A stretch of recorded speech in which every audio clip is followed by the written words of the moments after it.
السلام علیکم دوستو، امید ہے آپ خیریت سے ہوں گے۔ شیبانی خان 15 دن بعد کاسک، کالمک، جنگاری اور مانچو جنگجو اپنے اپنے سرداروں کی رہنمائی میں حرکت میں آئے اور باشکیری قبیلے کی طرف بڑھے۔ ان کی وہاں آمد سے پہلے برق خان نے مقابلے کے میدان کا اہتمام کر دیا تھا۔ وہ ایک کھلی وادی تھی جہاں مقابلے کا اہتمام کیا گیا تھا۔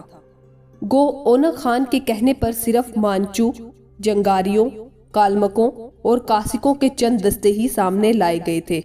باقی لشکریوں کو گھات میں رکھا گیا تھا تاکہ مقابلے کے بعد باشکیریوں پر حملہ کیا جا سکے۔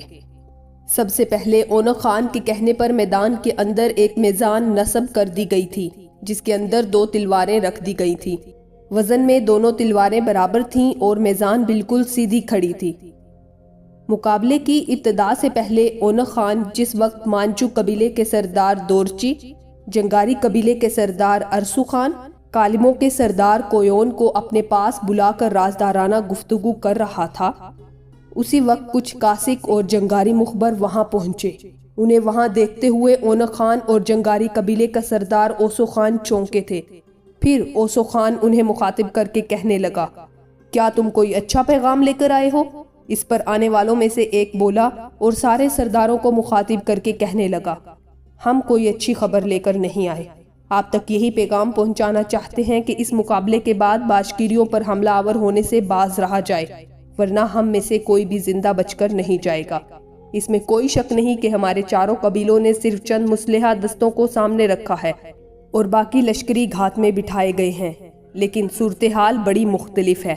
باشکیری بھی اکیلے نہیں ہیں، سامنے بے شک باشکیریوں کے چند مسلح دستے دکھائی دیتے ہیں، لیکن ہم آپ لوگوں پر انکشاف کریں کہ ہمارے بائیں ہاتھ جنوب میں ازبکوں کا ایک خاصا بڑا لشکر گھات میں ہے۔ اس لشکر کی کمانداری شیبانی خان کے بھتیجے ابو سعید اور عبید اللہ کر رہے ہیں۔ محترم سردار، بات یہیں تک ختم نہیں ہو جاتی۔ ہمارے بالکل سامنے باشکیریوں کے دستے کے ذرا پیچھے دائیں بائیں تاتاری اور بلغاری گھات میں ہیں۔ تاتاریوں کی کمانداری خود ان کا سردار ساسی بوتا اور بلغاریوں کی کمانداری بھی ان کا سردار کپک خان کر رہا ہے۔ شمال میں تاتاریوں اور بلغاریوں کے بالکل ذرا دائیں جانب قازق اپنے سردار سہو کنجو خان اور کرغیزی اپنے سردار کلدی بیگ کے ساتھ گھات میں ہیں۔ لہٰذا مقابلے کے بعد اگر ہم نے باشکیریوں پر حملہ آور ہونے کی کوشش کی تو میرے خیال میں ہم میں سے کوئی زندہ بچ کر واپس نہیں جانے پائے گا، اس لیے کہ تاتاری، بلغاری، باشکیری، قازق اور کرغیزی ہمارا گھیراؤ کر لیں گے، ساتھ ہی ازبک بڑی خون ریزی سے ہمارے خلاف حرکت میں آئیں گے۔ اس لیے کہ ازبکوں کے سردار شیبانی خان نے اپنے دونوں بھتیجوں ابو سعید اور عبید اللہ کو یہ کہہ کر بھیجا ہے، اگر مقابلے کے بعد ہم نے باشکیریوں پر حملہ آور ہونے کی کوشش کی تو ازبک کسی چنگاری، کسی کاسک، کسی کالمک اور کسی مانچو کو زندہ بچ کر واپس جانے کا موقع ہاتھ نہ آنے دیں گے۔ مسلمانوں کے ان سارے قبائل کو خبر ہو چکی ہے کہ ہم نے اپنے اپنے قبیلوں کے لشکر گھات میں بٹھا رکھے ہیں اور مقابلے کے بعد ہم ان پر حملہ آور ہوں گے۔ میں اس موقع پر شاید یہ بھی کہنا چاہوں گا کہ ہو سکتا ہے کہ بلغاری، تاتاری اور قازق 3 قبیلے گھات پر بیٹھے ہمارے لشکریوں پر مقابلے کے بعد حملہ آور ہوں اور گھات میں بیٹھے ہمارے لشکریوں میں سے کوئی بھی زندہ نہ بچ سکے۔ ان حالات میں آخری فیصلہ کرنا آپ لوگوں کا کام ہے۔ جو صورتحال اس وقت سامنے ہے اس سے ہم نے آپ کو آگاہ کر دیا ہے۔ ان مخبروں کے اس انکشاف پر اونق خان، اوسو خان، کویون اور دورچی چاروں کے رنگ پیلے پڑ گئے تھے۔ پھر جنگاری قبیلے کے سردار اوسو خان کپ کپاتی سی آواز میں کہنے لگا، اس کا مطلب ہے ان علاقوں میں سارے مسلمان قبائل آپس میں اتحاد کر چکے ہیں اور ازبکوں کا سردار شیبانی خان جو یہاں سے قدرے دور ہے وہ بھی سارے مسلم قبائل کے ساتھ ہے، بلکہ ان کی پشت پناہی کر رہا ہے۔ ان حالات میں باشکیریوں پر حملہ آور ہونا خود اپنے آپ کو موت کی گہری کھائی میں پھینکنے کے مترادف ہے۔ یہاں تک کہتے کہتے جنگاری قبیلے کے سردار اوسو خان کو خاموش ہو جانا پڑا، اس لیے کہ اونق خان بول اٹھا، اوسو خان تم ٹھیک کہتے ہو، صرف مقابلے کا اہتمام کیا جائے، باشکیریوں پر حملہ نہیں کیا جائے گا۔ میرا ارادہ تھا کہ باشکیریوں کے سردار برق خان کے ساتھ تیغ زنی کے اس مقابلے کے دوران میں تم تینوں کو منصف مقرر کروں گا، لیکن اب ایسا کرنا بھی خطرے سے خالی نہیں۔ میں چاہتا ہوں اس سلسلے میں برخان کو بھی موقع دیا جائے کہ وہ بھی اپنی طرف سے منصف مقرر کرے۔ جنگاری، کالمک اور مانچو قبیلے کے سرداروں نے اونق خان کی اس تجویز سے اتفاق کیا تھا، چنانچہ یہ پیغام برخان کی طرف بھجوا دیا گیا، جس کے جواب میں برخان نے تاتاری قبیلے کے سردار ساسی بوکا، بلغاری سردار کپک خان، کازک کنجوق خان، کرغیزی سردار کلدی بیگ کو بلا لیا تھا۔ دائیں جانب کے شیبانی خان کے بھتیجوں میں سے عبید اللہ کو طلب کر لیا گیا تھا۔ جب یہ سب وہاں پہنچ گئے تو میدان کے اندر منصفوں کو ایک طرف بٹھا دیا گیا تھا۔ ایک طرف عبید اللہ، ساسی بوکا، کپک خان، کنجوق خان، کلدی بیگ بیٹھے تھے، جبکہ دوسری سمت اوسو خان، کویون اور دورچی اپنے کچھ ساتھیوں کے ساتھ بیٹھے ہوئے تھے۔ وہ یورت بھی سامنے کھڑا کر دیا گیا تھا، جس کے اندر حسین خوبصورت الجائے خاتون کو رکھا گیا تھا، اور الجائے خاتون کو اجازت دے دی گئی تھی کہ وہ یورت سے باہر نکل کر یا یورت کے دروازے پر کھڑی ہو کر اس مقابلے کا نظارہ کر سکتی تھی۔ مقابلے کا فیصلہ کرنے کے لیے اونق خان کی طرف سے جنگاری قبیلے کے سردار اوسو خان اور کالموں کے سردار کویون کا انتخاب کیا گیا، جبکہ مسلمانوں کی طرف سے تاتاری قبیلے کے سردار ساسی بوکا اور بلغاریوں کا سردار کپک خان منصف مقرر ہوئے تھے، اور جہاں مقابلہ ہونا تھا اس کے ایک طرف یہ چاروں منصف بیٹھ گئے تھے، جہاں کاسک بیٹھے ہوئے تھے اور جہاں اونق خان کے کہنے پر میزان نصب کی گئی تھی، اور اس میزان کے اندر 2 تلواریں رکھ دی گئی تھی جن کا وزن برابر تھا۔ میزان کے پیچھے بیٹھے ہوئے لوگوں کے قریب اونق خان کی ماں ساتی بک اور اس کی چھوٹی بہن اگنائے بیٹھی بڑی پریشانی اور فکر مندی سے مقابلہ شروع ہونے کا انتظار کر رہی تھی، جبکہ ان کے قریب ہی ذرا آگے اونق خان کا باپ دیوداد بھی بیٹھا ہوا تھا۔ مقابلے کو دیکھنے کے لیے محافظوں کی نگرانی میں الجائے خاتون اپنے یورت کے دروازے پر آن کھڑی ہوئی تھی۔ وہاں کھڑے ہو کر وہ اپنی ماں، اپنی بہن، اپنے باپ اور بھائیوں کو غور سے دیکھ سکتی تھی، اس لیے کہ جہاں مقابلہ ہونا تھا یورت بالکل اس کے قریب لا کر کھڑا کر دیا گیا تھا۔ مقابلہ شروع ہونے سے پہلے اچانک ایک طرف سے شیبانی خان کا بھتیجا عبید اللہ تقریباً بھاگتا ہوا آیا۔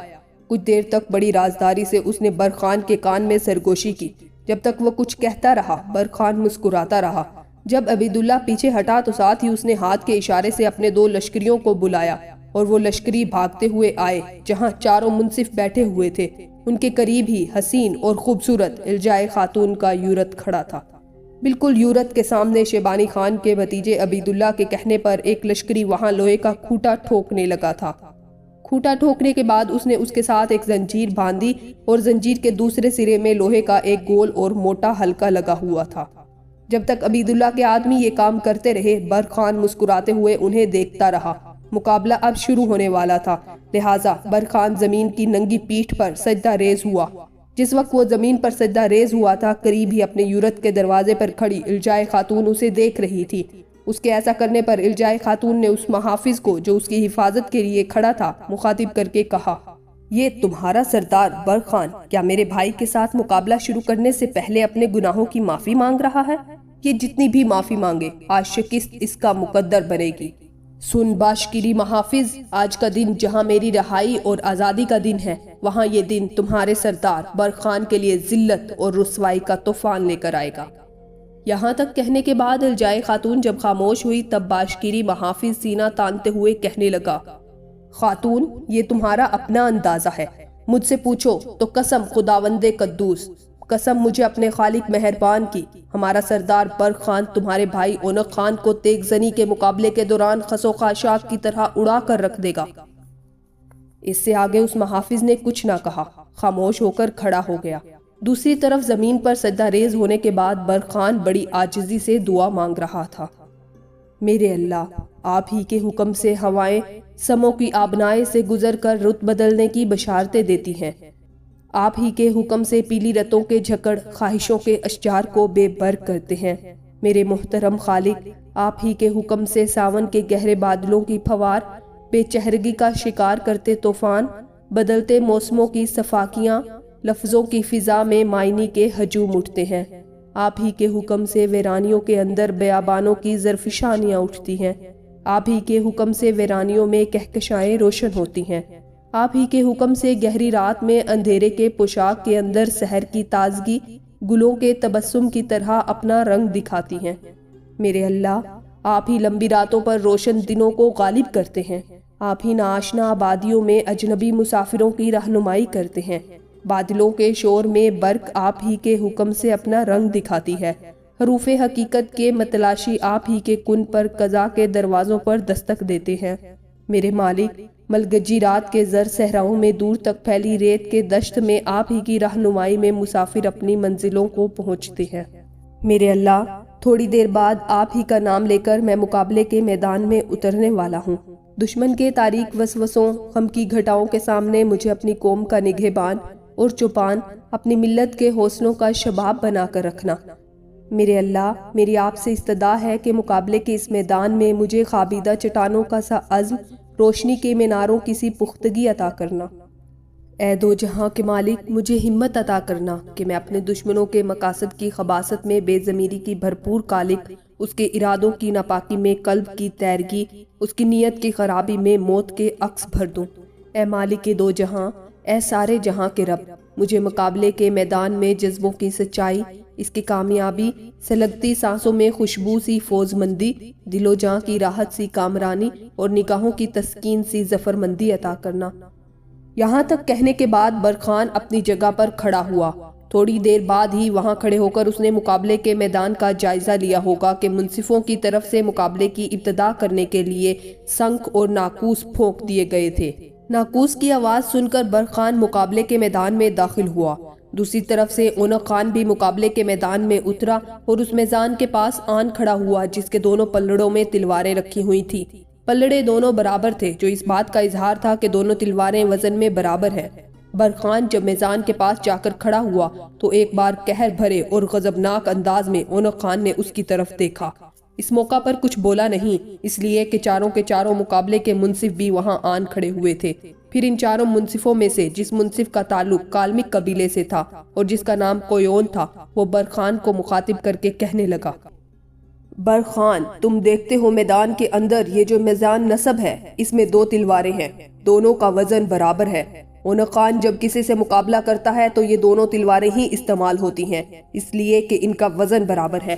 ایسا ممکن نہیں کہ کوئی دشمن اونق خان کے مقابلے میں ہلکی تلوار لے کر آئے اور یہ بھاری تلوار استعمال کرے اور ہلکی تلوار والا اپنے حملوں میں تیزی اور سرعت پیدا کرے۔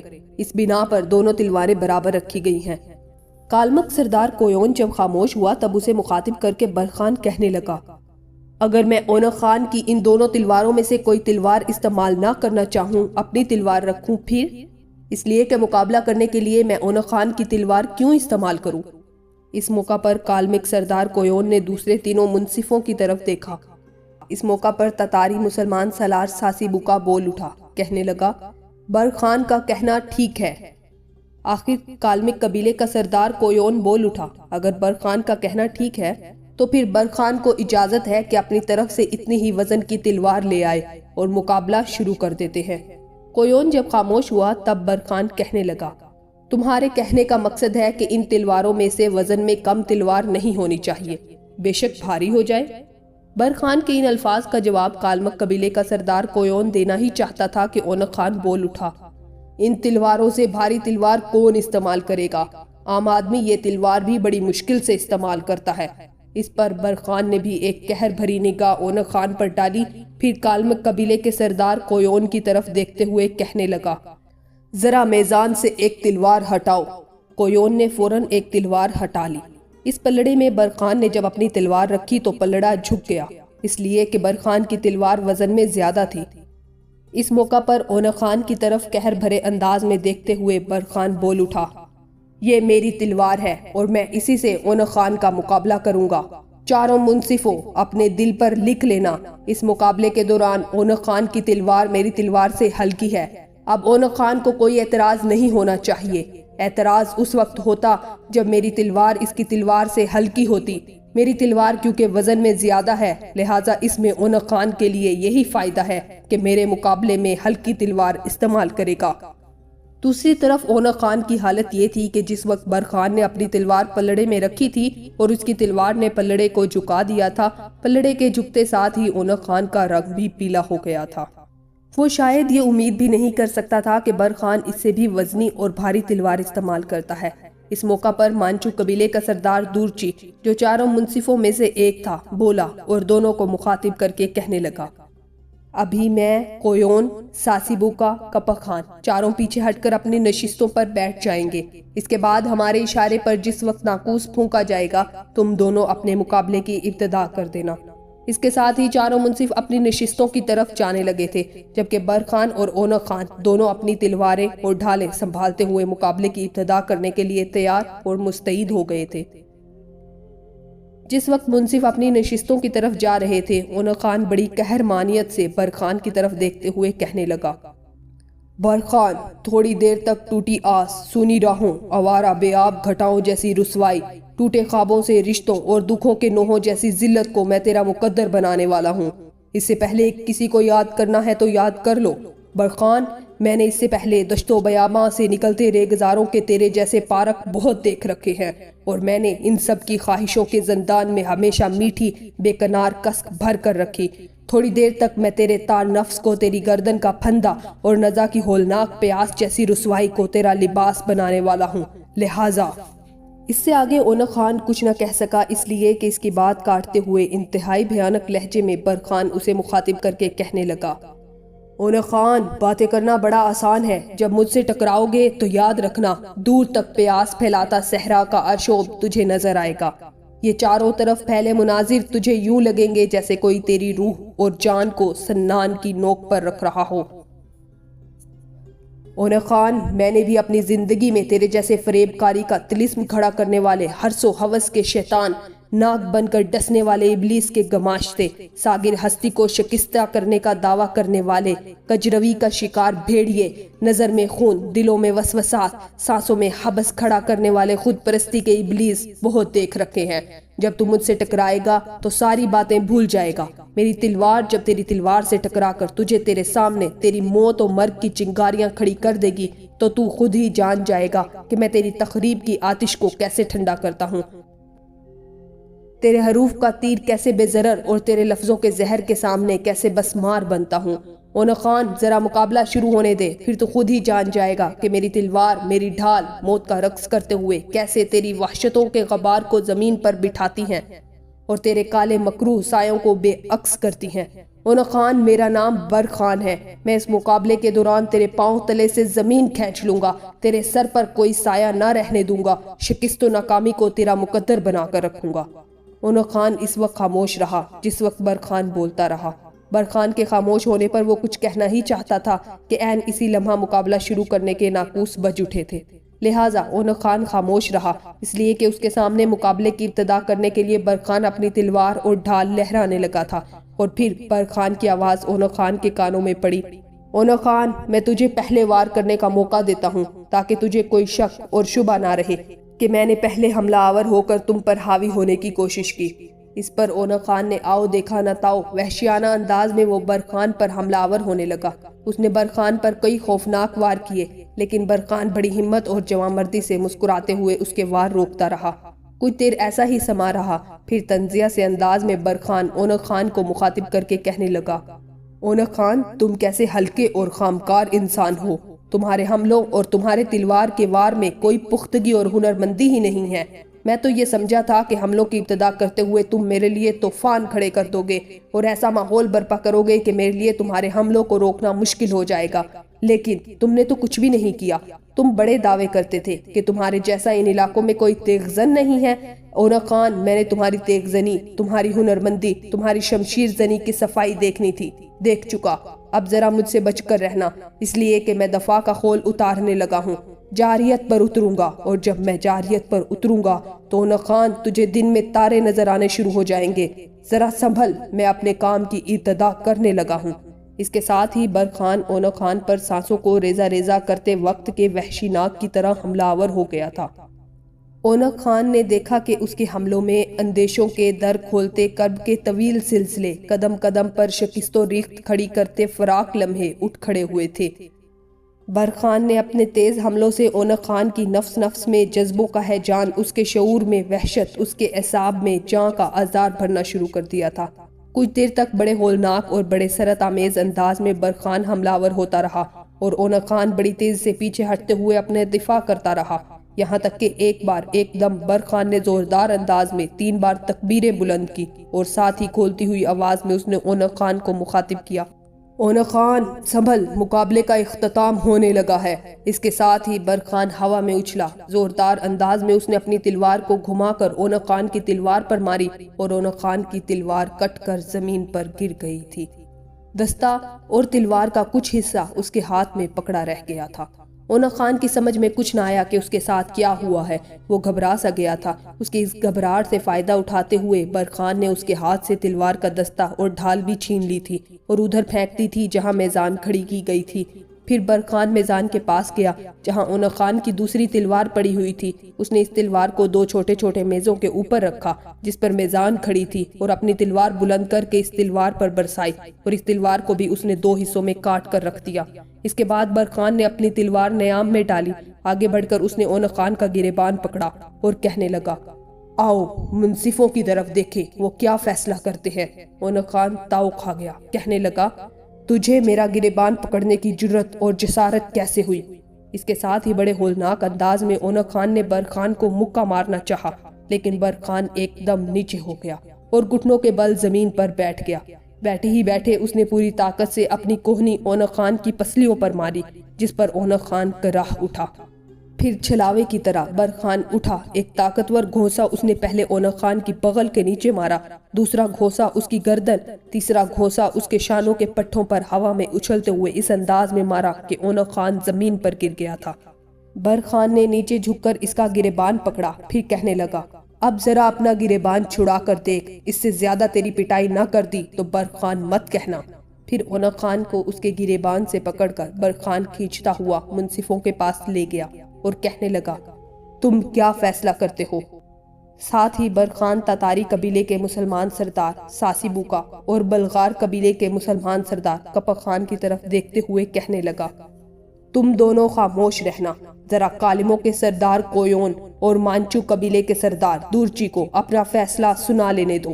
اس پر مانچو قبیلے کا سردار دورچی بول اٹھا، کہنے لگا، برخان، اس میں سوچنے کا کوئی اندیشہ ہی نہیں، تم یہ مقابلہ بڑی آسانی سے جیت چکے ہو، اس میں فیصلہ کرنے میں دشواری کی کون سی بات ہے؟